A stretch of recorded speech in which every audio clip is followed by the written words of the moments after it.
Hey y'all, Pastor Drew back again. Happy Sunday, blessed first Sunday in Lent. I'm back with another one of these daily devotions that I'm doing Sunday through Thursday throughout the Lenten season. And don't worry, I'm not driving at the moment, but I am in my car. And I'm in a spot that I don't sit often in my own car. I'm in the passenger seat, and the steering wheel's over on that side. And part of the reason for that is in our gospel reading this morning for the first Sunday in Lent in year B, we hear about Jesus' baptism, and then we hear how the Spirit drove him out into the wilderness. And so I'm taking that a little more literally from my context today, from our perspective, right? What does it look like to let the Spirit drive? And I'm sitting in a spot that's a little bit uncomfortable for me. You know, I'm usually sitting over there in the driver's seat. I'm in control, and it's hard to let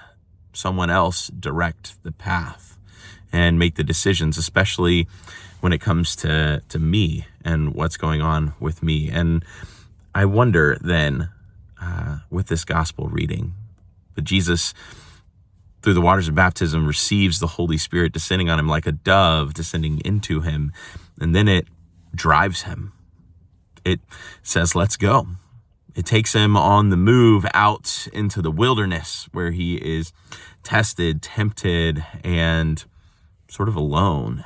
It brings him back from the wilderness to start proclaiming the good news and launch into the mission that God has for him. And so here at this first Sunday in Lent, where we're talking about the greatest commandment, to love God with all we have and all we are, and to love our neighbor as ourself, I think about how that call is empowered by the Holy Spirit and received in the waters of baptism.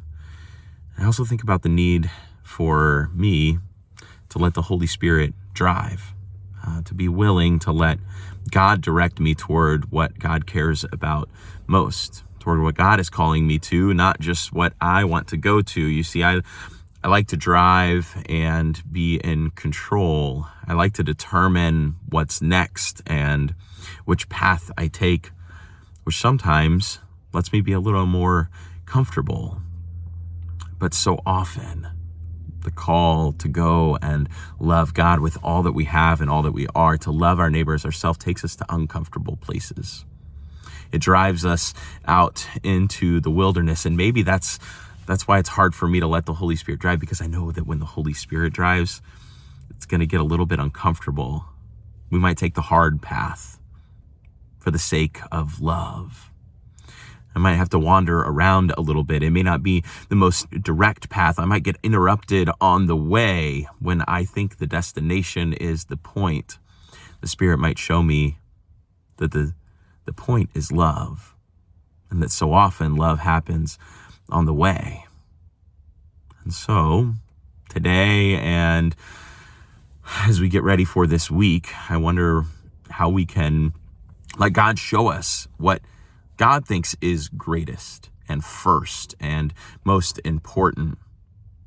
I wonder if I can have the humility to let the Holy Spirit drive. What I do know is that the Holy Spirit continues to be with us wherever we are gathered, from that time in our baptism when we receive the Holy Spirit, and throughout our lives, God's Spirit empowers us to love as God calls us to love God and to love neighbor.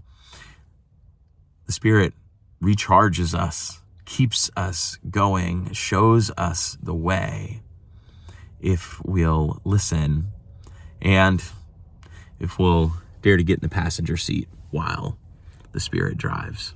Now, that's not like an actual driving recommendation. You got to understand I'm playing in the metaphor there, which I know that you do.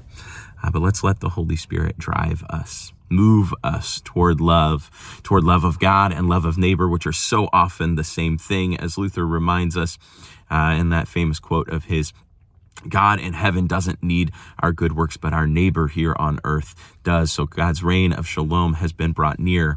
How do we go and love God? By loving our neighbor today and every day. May your Lenten fast continue.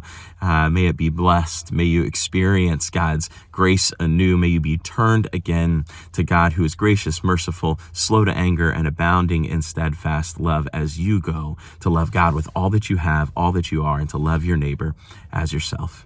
Grace and peace. We'll see you tomorrow.